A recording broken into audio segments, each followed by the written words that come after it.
They didn't wear armor. They wore bear skins. And they didn't fight. They unleashed. These were the Berserkers, Viking warriors so terrifying, even their own side feared them.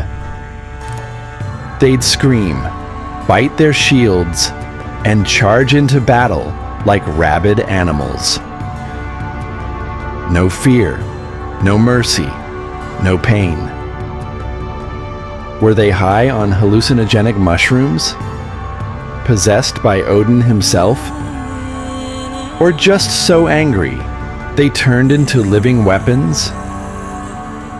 Myths say they felt no steel, no fire, only bloodlust. But how much of that is legend, and how much is real? Today, we're diving deep into the Berserker brain, the rituals, the rage, and the war god Odin's personal connection. And for the ultimate showdown. Berserkers versus modern soldiers. Who really wins? This is WarriorWybjorn, and we're going berserk on history. Subscribe now, or risk facing one in the afterlife. Before Call of Duty kill streaks and tactical gear, there was this, a half-naked Viking, foaming at the mouth, charging into battle like a possessed bear. Screaming, growling, biting his own shield. That was a berserker. Forget honor, forget formations. These guys didn't march into war, they exploded into it. The Old Norse word is berserker, probably meaning bear shirt or bear shirt. Either they wore bear pelts or literally went into battle shirtless. Which, considering they lived in Scandinavia, means they were either immune to cold or too rage-fueled to care about frostbite. They weren't your average Viking warrior. They were the shock troops, Odin's elite psychos. When the Berserkers charged, even other Vikings backed off. Medieval sources say they'd enter a trance-like state called Berserker gang. Uncontrollable fury, superhuman strength, no pain, no fear. You could stab them, they wouldn't flinch. Cut off a limb, they'd keep fighting. Sounds fake? Maybe. But we've got sagas, chronicles, and Christian monks all writing about these war beasts. So, who the hell were these guys? Just warriors, or something darker? Because no one gets that crazy naturally, right?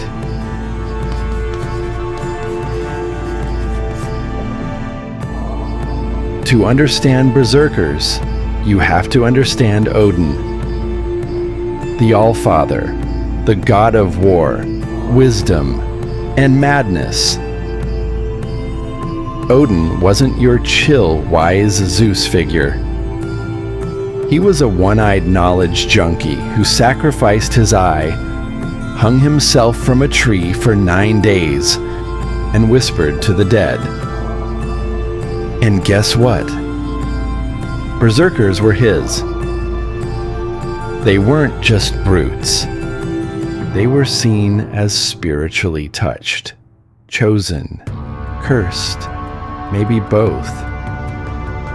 The bear and the wolf, symbols of Odin's warrior cults. Some berserkers were called Ulfhednar, wolf-coated.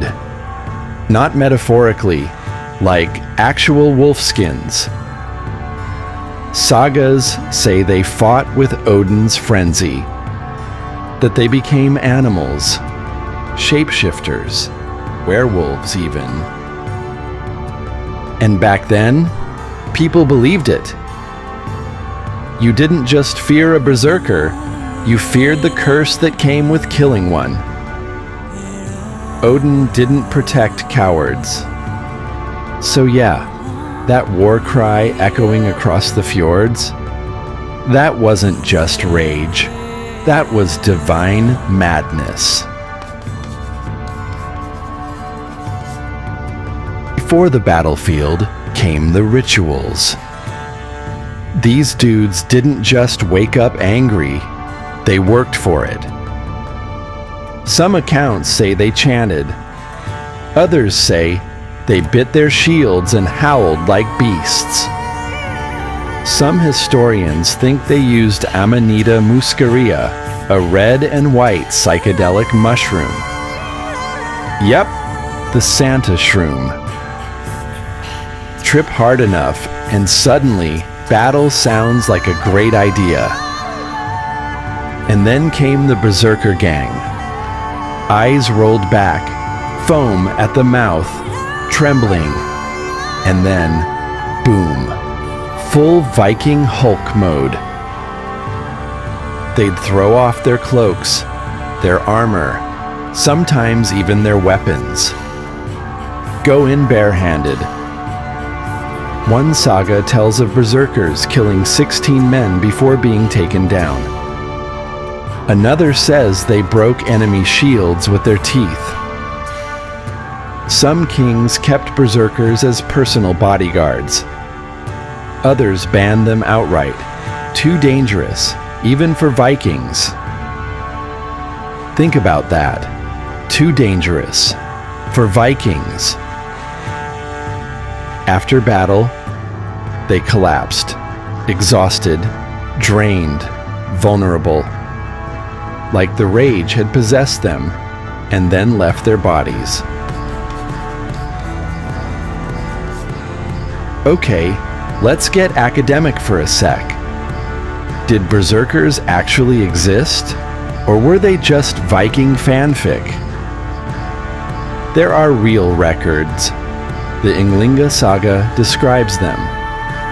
Roman historian Tacitus writes about Germanic warriors in trances.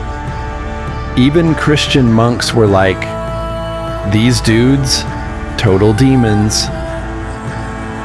But no helmets with horns, no concrete graves labeled Berserker HQ. It's messy, because the Viking world was oral. Stories passed down in firelight. So maybe berserkers were real and the legends got juiced up. Or maybe it was a psychological tactic. Make your enemies think you're not human. Modern psychologists say they might have had battle rage, PTSD, point, or even epilepsy. Or maybe it was just social permission to go full psycho for Odin. Either way, they left a mark. And it wasn't just blood on the battlefield. Let's be real. One berserker versus a guy with a machine gun? It's over faster than you can say Valhalla. But it's not that simple.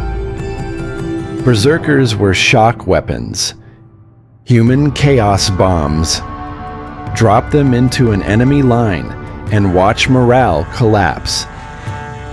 They didn't just kill, they terrified. Modern soldiers, tactical, trained, calculated. Berserkers, pure rage incarnate. One's a scalpel, the other's a freaking warhammer. So who wins? In one-on-one combat, modern wins, obviously. But in psychological warfare, in raw terror, berserkers still haunt our imagination over 1,000 years later. That says something. So were Berserkers divine warriors, rabid lunatics, or the Viking version of special ops? Maybe all three.